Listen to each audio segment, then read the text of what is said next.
Hello friends, ఎలా ఉన్నారు అందరూ? ఎస్, చాలా రోజులైంది కదా వీడియో అప్లోడ్ చేసి. కొన్ని అనివారణ కారణాల వల్ల వీడియో అప్లోడ్ చేయలేకపోయాం and we're extremely sorry for that. Friends, ముందుకెళ్లే ముందు please like, subscribe and share చేయడం మాత్రం మర్చిపోవద్దు. మీకు మా కంటెంట్ నచ్చితే, మా ఎఫర్ట్స్ని గుర్తిస్తే మమ్మల్ని ఎంకరేజ్ చేయండి. ఈ జర్నీలో మేము ఇంకా పాజిటివ్గా గ్రో అయ్యేటట్టు, మీకు రెలవెంట్ ఇన్ఫర్మేషన్ తీసుకొచ్చేటట్టుగా మమ్మల్ని ప్రోత్సహించండి. Please watch the video. Bangladesh ఎప్పటికప్పుడు గ్రోత్ చూపించుకుంటూ అప్పటికప్పుడు పడిపోతూ నిలబడుతున్న కంట్రీ పేరే బంగ్లాదేశ్. అసలు ఏం జరిగింది బంగ్లాదేశ్లో? Sheikh Hasina, someone call her the iron lady of Bangladesh, సడన్గా రిజైన్ చేయకుండానే ఆ కంట్రీని వదిలి పారిపోతుంది. ప్రాణభయంతోని పారిపోయి కొన్ని రోజులు ఎక్కడ తలదాచుకుందో కూడా జనాలకి తెలవనీయకుండా బతుకుతుంది. కొన్ని రోజుల తర్వాత తను ఇండియాలో షెల్టర్ తీసుకుంది అని చెప్పి న్యూస్ వస్తుంది. అసలు షేక్ హసీనా ఇంత హై నుంచి ఇంత లోకి ఎలా ఫాల్ అయ్యింది? అసలు బంగ్లాదేశ్లో ఏం జరిగింది? ఇంత దారుణంగా ఒక ప్రైమ్ మినిస్టర్ ఆ కంట్రీని వదిలి పారిపోయిన తర్వాత జనాలు వాళ్ళ ఇంటిని అటాక్ చేసి, వస్తువులని నాశనం చేసి, దొంగతనం చేసి, ఈవెన్ తన ప్రైవేట్ ఐటమ్స్ని కూడా రోడ్డు మీద వేలమేస్తున్నారు అంటే అసలు ఎందుకు జనాలకి తనంటే అంత అసహ్యం? అసలు షేక్ హసీనా గారు ఏం చేశారు? బంగ్లాదేశ్లో ఏమైంది తెలుసుకుందాం. షేక్ హసీనా గారి 17 ఏళ్ల పరిపాలన. షేక్ హసీనా గారు Bangladesh prime minister first time Awami league కింద అయ్యారు 1996 ఎలక్షన్స్లో. తన సెకండ్ పవర్ 2009లో మొదలైంది అండ్ ఆ టైంలోనే బంగ్లాదేశ్కి ఎకనామిక్ గ్రోత్ అయింది అని చెప్పి చాలామంది నమ్ముతారు.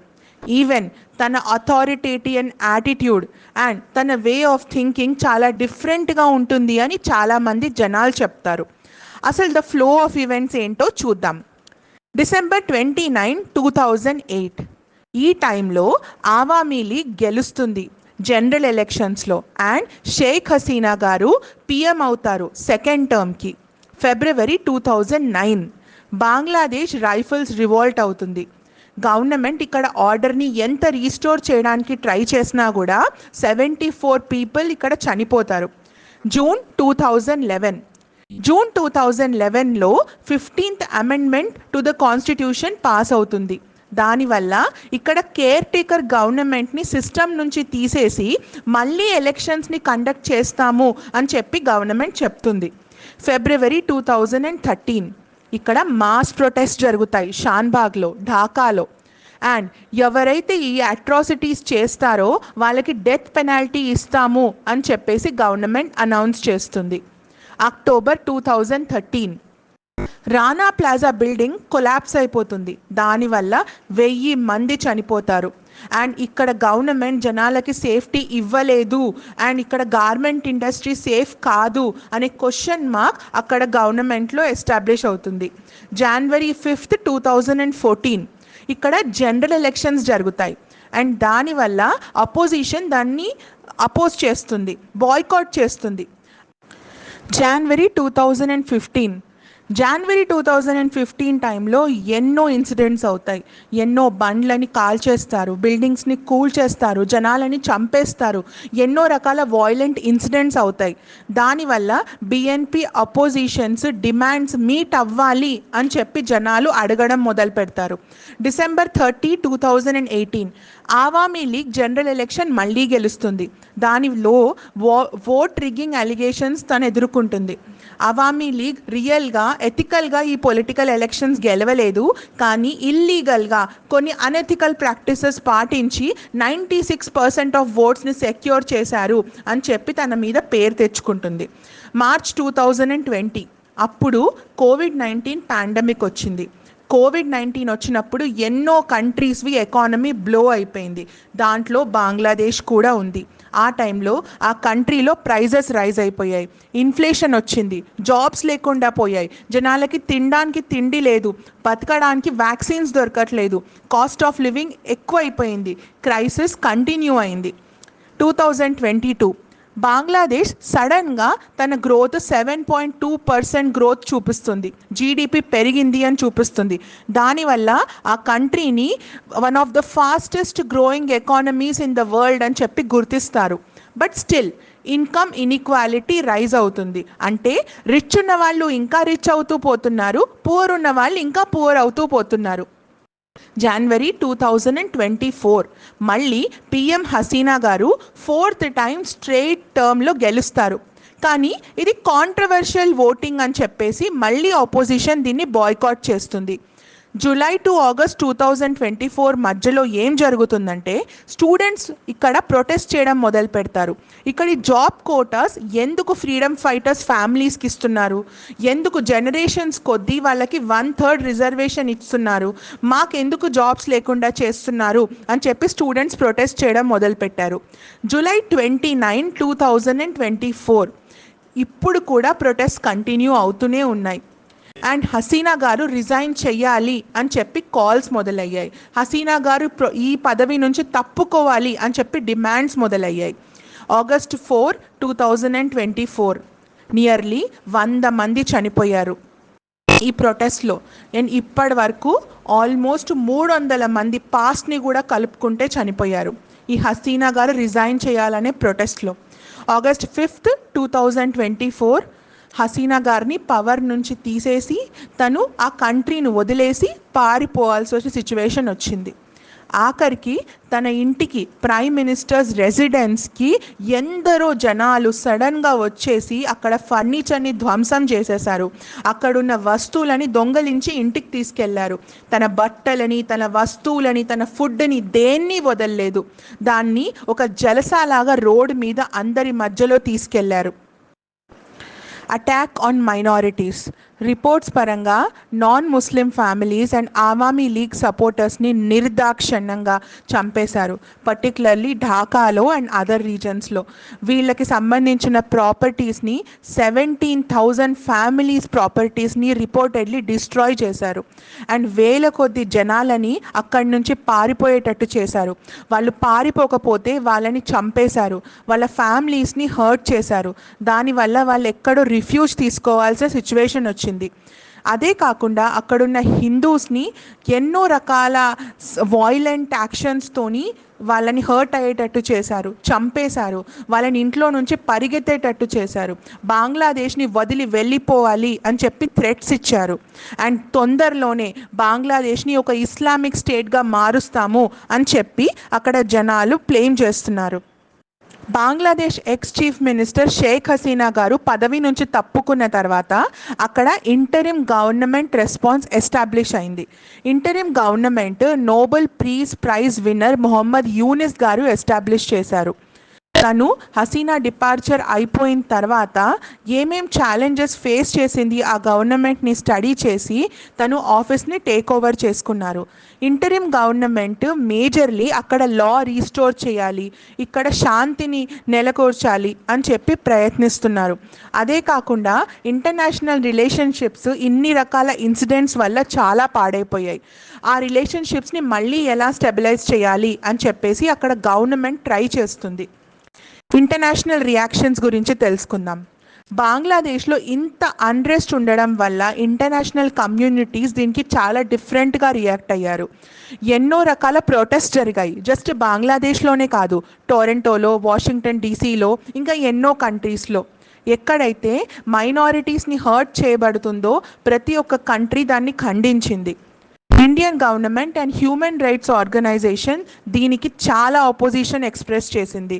అండ్ ఈ వాయిలెన్స్ కరెక్ట్ కాదు అని అక్కడ జనాలని రిక్వెస్ట్ చేసింది. ఆల్సో ఇంటరిమ్ గవర్నమెంట్ని ఇమీడియట్గా యాక్షన్ తీసుకోవాలి అని చెప్పేసి ఇండియన్ గవర్నమెంట్ బంగ్లాదేశ్ ఇంటరిమ్ గవర్నమెంట్ని రిక్వెస్ట్ చేసింది. బార్డర్ సెక్యూరిటీ ఫోర్స్ BSF ఈ టైంలో చాలా వరకు విజిలెన్స్ ఇంక్రీజ్ చేసింది. ఇండో బంగ్లాదేశ్ బార్డర్లో ఇప్పుడు చాలా సెన్సిటివ్ సిచ్యువేషన్ ఉంది. ఎన్నో రకాల బంగ్లాదేశీ నేషనల్స్ ఇండియాని ఇల్లీగలీ రావాలి అని చెప్పి ప్రయత్నిస్తున్నారు. అండ్ BSF ఈ యాక్టివిటీని కంటిన్యూస్గా మానిటర్ చేస్తుంది. ఏదైనా ఒక అలజడి ఉన్నా, ఏదైనా ఒక పొలిటికల్ ఇన్ఫ్లెక్స్ ఉన్నా దాన్ని కంట్రోల్ చేయడానికి ఎప్పటికప్పుడు BSF ట్రై చేస్తూనే ఉంది. ఫ్యూచర్ ఆఫ్ బంగ్లాదేశ్ చాలా పెద్ద క్వశ్చన్ మార్క్లో ఉంది బంగ్లాదేశ్. ఇప్పుడు బంగ్లాదేశ్ని స్టేబుల్ చేయాలంటే అక్కడ పొలిటికల్, ఎకనామిక్, సోషల్ ఫ్యాక్టర్స్ని బ్యాలెన్స్ చేయడం చాలా చాలా ఇంపార్టెంట్. కొన్ని ఫ్యాక్టర్స్ని మనం కన్సిడర్ చేస్తే బంగ్లాదేశ్లో మళ్ళీ వాయిలెన్స్ తగ్గిపోయి స్టెబిలిటీ అండ్ పీస్ రీఎస్టాబ్లిష్ అవుతుంది. ఫస్ట్ ఇక్కడ ఆర్డర్ని రీస్టోర్ చేసేసి పొలిటికల్ స్టెబిలిటీని ఎన్ఫోర్స్ చేయాలి. అండ్ కంట్రీస్ ఫ్యూచర్ ఏంటి అని జనాలకి అవగాహన పెంచేటట్టుగా చేయాలి. డెమోక్రటిక్ ఎలక్షన్స్ని పెంచి ఎలాంటి అనెథికల్ ప్రాక్టీసెస్ చేయకుండా ఇన్స్టిట్యూషన్ స్ట్రెంగ్త్ని పెంచి జ్యుడిషియల్ గవర్నమెంట్ ఇక్కడ ఎలక్షన్స్ ఫ్రీ అండ్ కరెక్ట్గా జరిగేటట్టుగా కేర్ తీసుకోవాలి. Economic development, growth potential. Bangladesh పాస్ట్లో కూడా ఇంప్రెసివ్ ఎకనామిక్ గ్రోత్ చూపించగలిగింది. టెక్స్టైల్స్లో, గార్మెంట్స్లో బంగ్లాదేశ్కి పెట్టిన పేరు.